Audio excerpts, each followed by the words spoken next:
He didn't come back on time. We had to go get his ass out of bed. And I'm not going to say what's in his bed and where he was and blah, blah, blah. There's a knock on the door. It's Michael Jordan. And I hid. I didn't want him to see me like that, so I'm just like hiding behind the couch with covers over me. Come on, we gotta get to practice.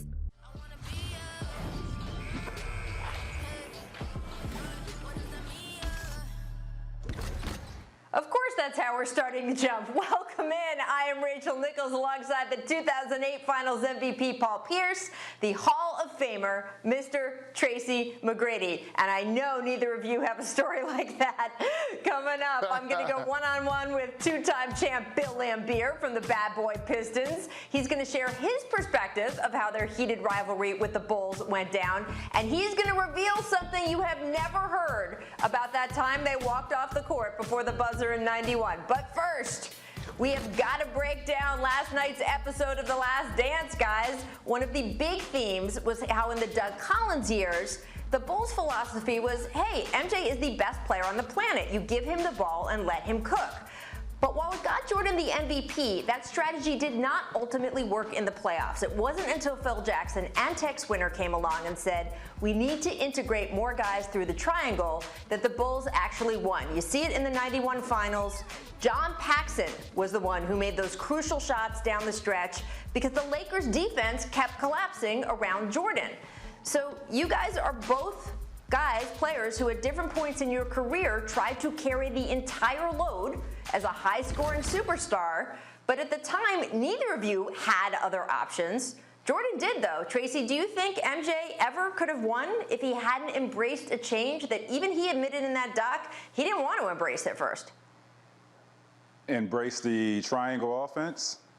Absolutely, I think he would have won championships. You got to look back. Doug Collins had taken this team to the Eastern Conference Finals to face a Bad Boys Pistons team that just won the championship. So you look at Scottie Pippen in his second year was still emerging to find himself and who he was as a basketball player. I mean, we're talking about his second year. Like, we go back, I go back my second year, Paul, you go back your second year.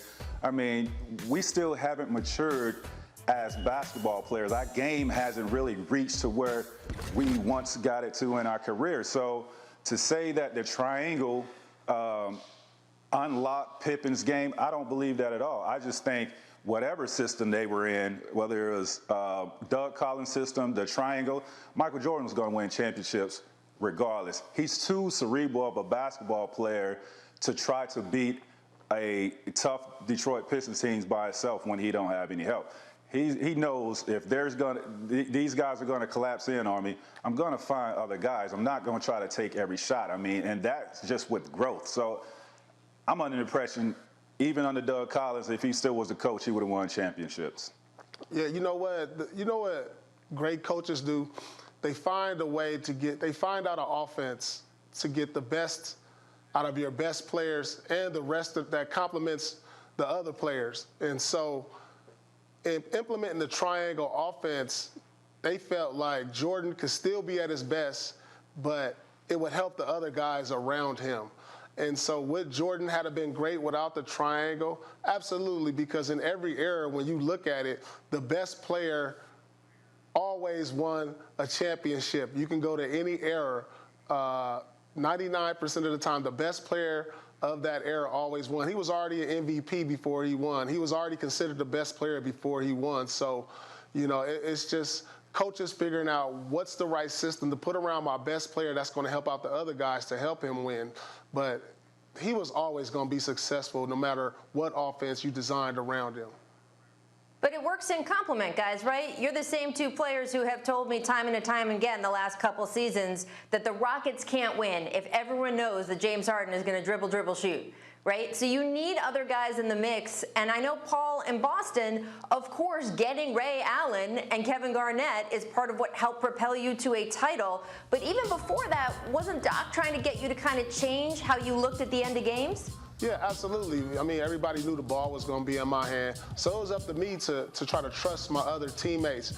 But with me finding that out, it opened me up even more, because when teams was like, he will make the pass, you know, that opened me up for one-on-one situations. But it was hard at first, I must admit, because I played on losing teams, and, you know, we didn't have the best players surrounded around me. And it came to a point where it was like, Doc was like, you have to trust your teammates, and if you're double team at the end of the game, but sometimes at the end of the game, that guy is open for a reason.